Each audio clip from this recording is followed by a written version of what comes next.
বর্তমান ইউনূস সরকারের যারা সমালোচক আছেন, এই মুহূর্তে সমালোচকের সংখ্যাটাই বেশি। পলিটিক্যাল পার্টিগুলো বলেন বা টেলিভিশন টক শো বলেন অথবা সোশ্যাল মিডিয়া প্ল্যাটফর্মে যাদেরকে আমরা অনলাইন কিংস হিসাবে চিনি, তারাই বলেন এই সরকারের যে উপদেষ্টা হাতে গোনা ৩-৪ জন বাদ দিলে বাকিদের নিয়ে আসলে সবাই অসন্তুষ্ট। ১০০ দিন পার হলো এই অন্তর্বর্তী সরকার ক্ষমতা গ্রহণের পর। দেশের আইনশৃঙ্খলা পরিস্থিতির অবস্থা কী সেটা আপনি নিজেই ভালো জানেন। দ্রব্যমূল্যের দামের অবস্থা কী সেটাও নিজে ভালো জানেন। তো এই যে পরিস্থিতি তৈরি হয়েছে, সেই পরিস্থিতিতে কেউ কেউ বলছেন যে সরকার লম্বা সময় ক্ষমতায় থাকবে। আমাদের উপদেষ্টাদের একাংশ বলছেন যে এত দ্রুত নির্বাচন সম্ভব না, মিনিমাম ২৬ শেষে অথবা ২৭ও হইতে পারে। ব্রিগেডিয়ার শাখাওয়াতের বক্তব্য ছিল এরকম। আসিফ নজরুল স্যার আবার বলছেন যে এত তাড়াহুড়োর কিছু নয়, আওয়ামী লীগকে ১৬ বছর সহ্য করতে পারছেন, আমাদের একটু সময় দেন। আবার বাকি উপদেষ্টারও একই সুরে কথা বলছেন যে আমরা কাজটা শেষ করে নেই। তো সমালোচকরা বলছে যে ভালোই তো, আপনারা উইরা এসে জুইরা বৈশা এই যে আরামায়েশ করছেন, নির্বাচন তো দিবেন না, আপনারা যতটা সম্ভব এটাকে প্রলম্বিত করবেন আর এই রাষ্ট্রীয় সুযোগ সুবিধা উপভোগ করবেন।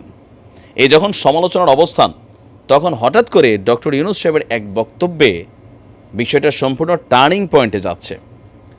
আপনারা জানেন যে অন্তর্বর্তী সরকারের প্রধান উপদেষ্টা ডক্টর মোহাম্মদ ইউনূস তিনি আপনার আজারবাইজানের রাজধানী বাকুতে COP29 জলবায়ু সম্মেলনে যোগ দিতে গিয়েছিলেন। তো সেখানে প্রোগ্রামের ফাঁকে আন্তর্জাতিক গণমাধ্যম AFP-কে তিনি একটা গুরুত্বপূর্ণ সাক্ষাৎকার দিয়েছেন। আর এই সাক্ষাৎকারে বিএনপির চোখে ঝলমলে আলো দেখা যাচ্ছে, প্রধানমন্ত্রীর সিটটা দেখা যাচ্ছে, তারপর হচ্ছে সংসদও তারা দেখতে পাচ্ছে। জামাত কিছুটা টেনশন আছে, ভাবতেছে যে এত তাড়াতাড়ি হইলে গেমটা কিন্তু পুরো ক্লিয়ার হবে না। আর অন্তর্বর্তী সরকারের অনেক উপদেষ্টারা ভাবতেছে কী ব্যাপার, ইউনূস স্যার কথাটা কী বললো। তো কী বলল, নির্বাচন অনুষ্ঠান প্রসঙ্গে তাকে প্রশ্ন ছিল সাংবাদিকের। তো তিনি বলছেন এটি একটি প্রতিশ্রুতি যা আমি করেছি। কি করছেন আপনারা? আমরা প্রস্তুত হওয়ার সঙ্গে সঙ্গেই আমাদের নির্বাচন হবে এবং নির্বাচিত লোকেরা দায়িত্ব পেয়ে দেশ পরিচালনা করতে পারবে।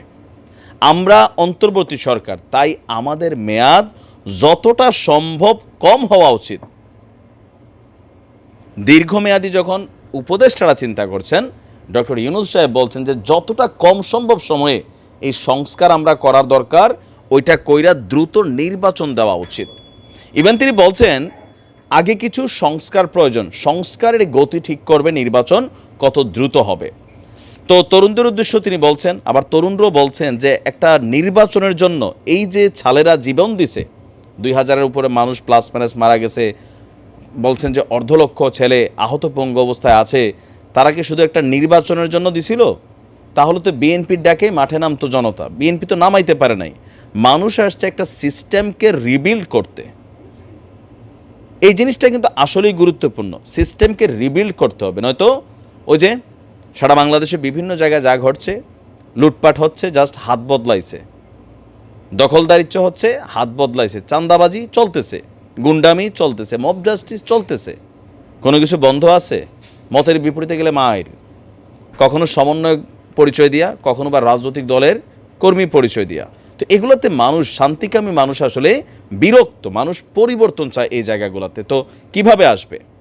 তো সকল কিছু মিলিয়ে দেশের বর্তমান পরিস্থিতিতে ডক্টর মোহাম্মদ ইউনূস তিনি আসলে কোনো পলিটিক্যাল ক্যারেক্টার না, অথবা বাংলাদেশের মানুষের সাথে যে খুব বেশি তিনি মেলামেশা করছেন, এনজিও ব্যবসাতে তার যথেষ্ট দক্ষতা, এটা বলার বাহিরে, তাই না? একটা ইন্টারন্যাশনালি তিনি এটাকে বিল্ড আপ করে ফেলছেন। বাট জনগণের ভাষা, জনগণের চাওয়া, একটা পাইলে যে আবার চায়, হাত দেখালে যে কবজা গিলতে চায়, না দিলে যে গালি দেয়, ডিম ছোড়ে, এগুলা কিন্তু তিনি অভিজ্ঞ না। এর আগে মানে আওয়ামী লীগ সরকারের সাথে ঝামেলাটার আগে ডক্টর মোহাম্মদ ইউনূস তিনি জাতীয় প্রয়োজনে কখনো কিন্তু কথাও বলেন না। পলিটিক্স থেকে 1/11-এর পর একটু সামহাও ডিস্টারবেন্স হইলো, বাট এর আগে কিন্তু তিনি সবার সাথে ভালো সম্পর্ক করছেন।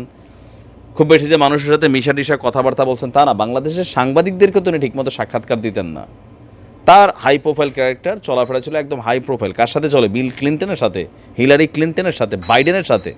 তো আমজনতা তো কী জিনিস সেটা বুঝবেনই। বাট এখন যখন তিনি এই প্রধান উপদেষ্টা মানে প্রধানমন্ত্রীর পদে আছেন, তিনি ঘুম থেকে উঠতে দেখেন এক গ্রুপ, গাড়ি নিয়ে বের হইতে দেখে আরেক গ্রুপ, অফিসে যে পত্রিকা খুললে আরেক গ্রুপ, মিটিংয়ে বসলে আরেক গ্রুপ, বাসায় আসতে রাত্রে দেখে মশাল নিয়ে আরেক গ্রুপ, বিদেশ যাইতে দেখে এয়ারপোর্টের কাছে আরেক গ্রুপ, আইসা দেখে আরেক গ্রুপ। মানে বেটা তো আসলে এই গ্রুপিং দেখতে দেখতে ডক্টর ইউনূস সাহেবের মাথাটা চক্করি দেওয়ার কথা।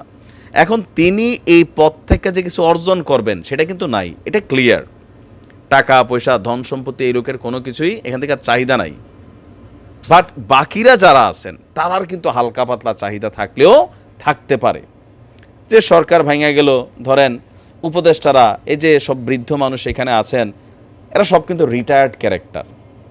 পেনশন পুঁজি ব্যবসা বাণিজ্য বা এনজিও আছে সেগুলো থেকে কিন্তু খান, আর বিভিন্ন জায়গায় টকশুতে হয়তো দাওয়াত পান। কিন্তু এখন রাষ্ট্রের সর্বোচ্চ সুযোগ সুবিধা, পাওয়ার, পলিসি সব কিছু তাদের হাতে, এনজয় করতেছে। আসিফ নজরুল কাঁদছিলেন, আল্লাহ যদি আমার একবার ক্ষমতা দেবো, আল্লাহ আমি সব মাবুদ, এরকম একটা কান্নাকাটি করছিলেন। এখন তিনি কিন্তু উপদেষ্টা হইয়া দেখেন এমন এক চিপাত পড়ছেন, না তিনি আওয়ামী লীগের লোকের পক্ষে যাইতে পারছেন, না বিএনপির লোকের পক্ষে। উপদেষ্টা ফারুকি দেখেন, দ্বিতীয় স্বাধীনতা কি পরিমাণ ফারুকি এনজয় করবে 3 দিন পর থেকে টের পাবেন। হেফাজত মাঠে নামতেছে, নারায়ে তাকবীর আল্লাহু আকবার কইয়া ফারুকির কলিজা খারখার খারখার করবে। তখন তিনি কি বলবেন, আগেই তো ভালো ছিলাম। আওয়ামী লীগ কিন্তু তার ঘাড় ধরে আদর করবে। উপদেষ্টা থাকলে হুজুররা মাঠে নামা শুরু হয়ে গেছে। কি পরিমাণ যে অপমানিত হবেন, মব জাস্টিসের মুখে পড়া খালি এটা থেকে বের হোক না। দেখেন কখন ভালো ছিলেন ফারুকি ভাই, এখন তখন চিন্তায় পড়ে যাবে যে কি হইল ঘটনাটা। তো এরকম সকল দৃশ্য মিলে ডক্টর মোহাম্মদ ইউনূসও নিশ্চয় চিন্তিত আছেন যে এই দেশে একটা জিনিস আছে কি, ক্ষমতার চেয়ারে বসলে আসসালামু আলাইকুম সেলুট বেলুট দিয়া বাই অস্থির, আর ক্ষমতার থেকে গেলে শব্দ তৈরি হয়। যে সরকারটা ক্ষমতায় বসে আনটিল ওই সরকারের পতন পর্যন্ত বাকিদেরকে অনেক ঘটনা ঘটে। সম্ভবত তিনি মান সম্মানওয়ালা মানুষ, টাকা পয়সা তারা এখান থেকে কামাবেন না, তো ভাবতেছেন যে ভাই এত ভেজাল টেজাল দরকার নাই, আমি যত দ্রুত সম্ভব নির্বাচন দিয়ে দিই। সংস্কারটারে নিয়ে প্রেশার চলছে, এখন কতদিন লাগবে সেটা হচ্ছে কথা। তবে তিনি এই প্রথমবারের মতন বললেন যে দ্রুত নির্বাচন, যত কম সময়ে অন্তর্বর্তী সরকার পারে নির্বাচনটা দিয়ে দিবে। এর আগে কিন্তু বলছেন জনগণ যখন চায়। তো কোন জনগণ? বাংলাদেশের জনগণ তো বিভাজিত, আওয়ামী জনগণ, বিএনপির জনগণ, জামাতি জনগণ, তাই না? আর বাকিরা যেগুলো আছে টেন্নমেন্ন আছে আর কি। তো সব কিছু মিলিয়ে একটা স্ট্রেস তো তিনার চেহারায়ও ভেসে উঠেছে। মানে এখন আর আগের মতন খুব হাসি খুশি না, কথাটা তো একটু কমই বলেন। আমার কাছে মনে হয়েছে যে তারপরে তিনি অসুস্থ। আপনারা জানেন যে ক্ষমতায় আসার ঠিক 2 দিন আগে ফ্রান্সে তিনি চিকিৎসা করেছিলেন তার। তো সব কিছু মিলিয়ে দেখা যাক কি হয়। ভালো থাকুন।